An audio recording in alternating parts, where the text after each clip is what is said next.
ব্যর্থতার ১৬ কলা পূর্ণ করে তৃতীয় টি-20তে ওয়েস্ট ইন্ডিজের কাছে ৫ উইকেটের হার। বাংলাদেশের ৪ বছর পর ঘরের মাঠে হোয়াইট ওয়াশের লজ্জা। প্রেশার পড়েছি, 3টা গেমেই পড়েছি, বাট আমরা ওভারকাম করে আসতে পারিনি। ধবল দোলাই হয়ে এবার ক্লান্তির অজুহাত লিটন দাসের। ব্যাটাররা ব্যর্থ হলেও পরিবর্তনে অনীহা অধিনায়কের। চট্টগ্রামে আবারও হেনস্থার শিকার সাকিব ভক্তরা। শেষ ম্যাচেও পাত্তা পেল না বাংলাদেশ। ক্যারিবিয়ানদের কাছে 5 উইকেটে হেরেছে লিটন দাসের দল।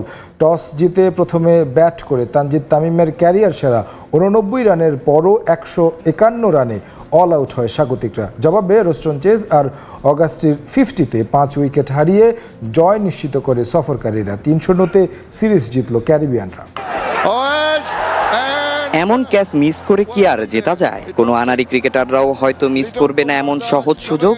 অথচ আন্তর্জাতিক অঙ্গনে বাংলাদেশি ফিল্ডাররা যেন ভুলে গেছেন খেলার বেসিকটা। আবারও সেই হতাশার গল্পটাই লিখলো বাংলাদেশ। সিরিজটাও খুইয়েছে আগেই, এবার পেল ঘরের মাঠে 4 বছর পর হোয়াইট ওয়াশের লজ্জা। তাই তো ব্যাটিং এর পর কাঠগড়ায় ফিল্ডিং ডিপার্টমেন্টও।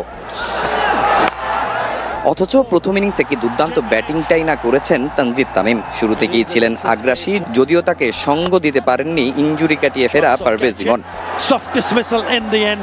লিটনও ফিরতে পারেননি ছন্দে, একাই লড়াই করে গেছেন বাঁহাতি ওপেনার। মাঝে কিছুটা সময় উইকেটে টিকে থাকলেও সাইফ ফেরেন 23 রানে। তবে তামিম ছিলেন অবিচল, 36 বলে তুলে নেন ক্যারিয়ারের 10ম 50। বাকিরা ছিলেন আসা যাওয়ার মিছিলে। 4 নম্বরে ব্যাটিং করা জাকের এ ম্যাচে নেমেছেন 8 নম্বরে। তবে এদিনও ধরে রেখেছেন ব্যর্থতার গল্প।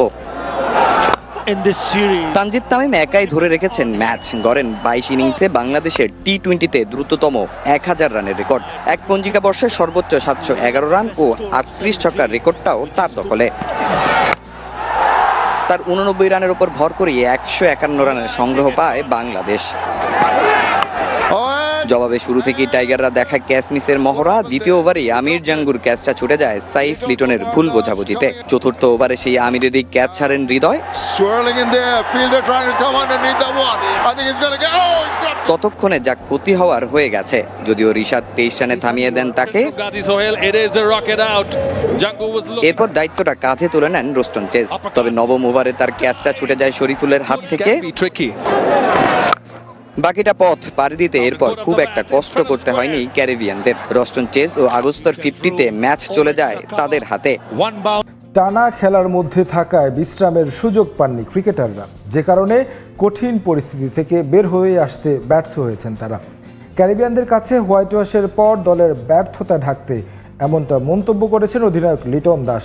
তার মতে বৈচিত্র্যময় শট খেলায় আরও দক্ষ হতে হবে টাইগারদের। তবে দলে খুব বেশি পরিবর্তনের পক্ষে নন লিটন।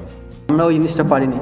প্রেশারে তো আমরা পড়েছি, 3টা গেমেই পড়েছি, বাট আমরা ওভারকাম করে আসতে পারিনি। তারা আমাদের সব জায়গা থেকে টাফ টাইম দিয়েছে, তারা অনেক ভালো বল করেছে, তাদের ব্যাটিংও খুব ভালো ছিল। অবভিয়াসলি আপনি যখন কন্টিনিউ বেসিসে রান করবেন না, চিন্তার কোনো বিষয় না, বিকজ এখানে যারা ক্রিকেট খেলে তারা প্রুভেন, অনেকদিন ধরেই খেলে আসতেছে। সামটাইমস 2-1টা সিরিজ এমন যেতে পারে, কারণ যে প্লেয়ারগুলো এখানে খেলেছে অলমোস্ট তারা 2-2.5 মাস ধরে ক্রিকেট খেলছে ব্যাক টু ব্যাক। সো আমার মনে হয় সামটাইমস ব্রেকটাও ইম্পর্টেন্ট। টাইগারদের একের পর এক হার দেখতে দেখতে ক্লান্ত টাইগার সমর্থকরা।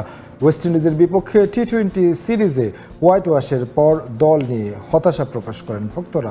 দলের এমন বাজে পারফরমেন্সের জন্য দুষলেন কোচিং প্যানেল ও নির্বাচকদের। ব্যাটিংয়ে মিডল অর্ডার নিয়ে চরম হতাশা প্রকাশ করেন দর্শকরা। দ্রুত মিডল অর্ডারে পরিবর্তন দেখতে চান ভক্তরা। টিমটা জিতিয়ে হলে আমাদের মান সম্মান, এই জাতির মান সম্মান, এই চিটাগং, এই বাংলাদেশের মান সম্মান বাঁচাবে।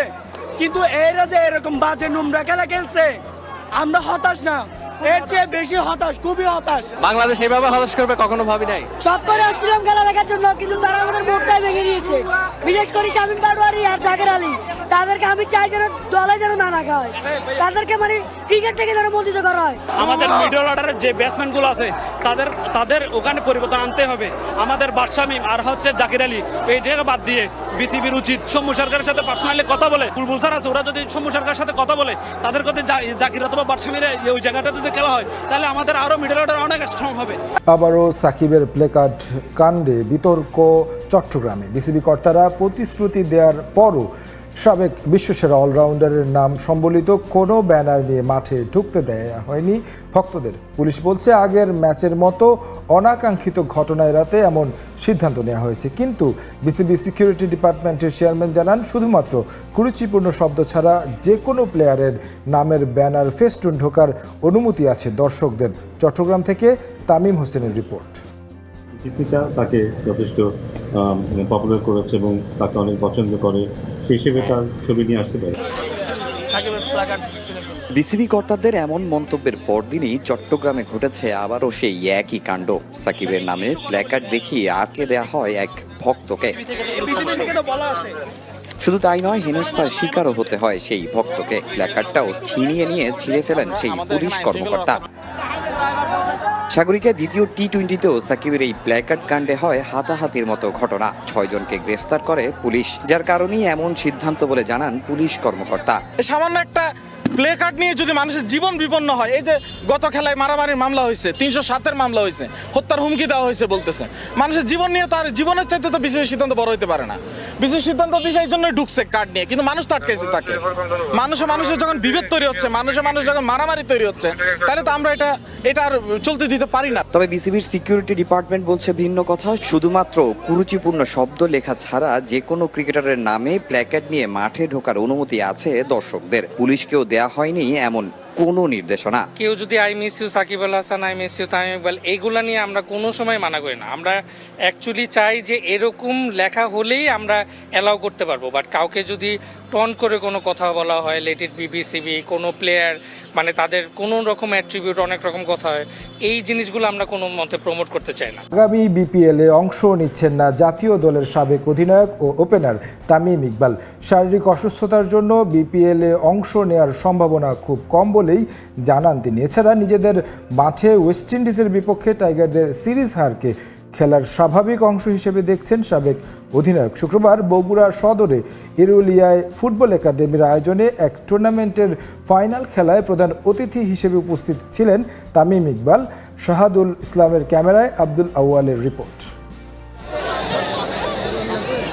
মাঠের চারপাশে উপচে পড়া দর্শক, বাদ যায়নি গাছের ডাল, এমনকি আশপাশের ভবনের চাদর। ফুটবল ম্যাচ হলেও এই উন্মাদনা একজন ক্রিকেটারকে ঘিরে।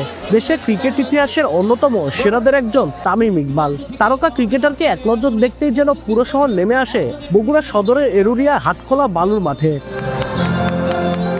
বগুড়া ফুটবল একাডেমির আয়োজনে অনুষ্ঠিত টুর্নামেন্টের ফাইনালে প্রধান অতিথি হিসেবে উপস্থিত ছিলেন জাতীয় দলের সাবেক অধিনায়ক। ফুটবল ম্যাচ দেখতে আসলেও সবার আগ্রহ ছিল তাকে ঘিরেই।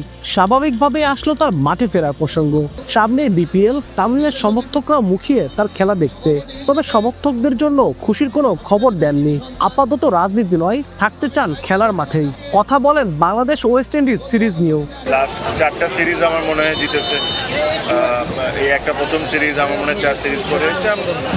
আমি অনেক বিশ্বাসী এই টিম নিয়ে। আমার কাছে মনে হয় এই টিমের সব কিছুই আছে সাকসেসফুল হওয়ার জন্য। আর এরকম একটা টিম যখন 4টা-5টা সিরিজ খেলে, যেটাতে 4টা জিতে, তো এটাকে আমরা ফেলিয়ার ধরতে পারি না। তবে ম্যাচ ছিল দারুণ উপভোগ্য। বিদ্যুৎ বয়েজ ক্লাব ও তরুণ যুব সংঘ গোলের জন্য একের পর এক আক্রমণে মরিয়া হয়ে ওঠে। খেলা 9 মিনিটে স্ট্রাইকার হুজাইফা নিখুঁত শটে এগিয়ে যায় বিদ্যুৎ বয়েজ ক্লাব। এরপর পুরো ম্যাচ জুড়ে আক্রমণ প্রতি আক্রমণে সরগম থাকলেও আর কোনো গোল হয়নি। নিশ্চিত হয় বিদ্যুৎ বয়েজ ক্লাবের শিরোপা। আজকে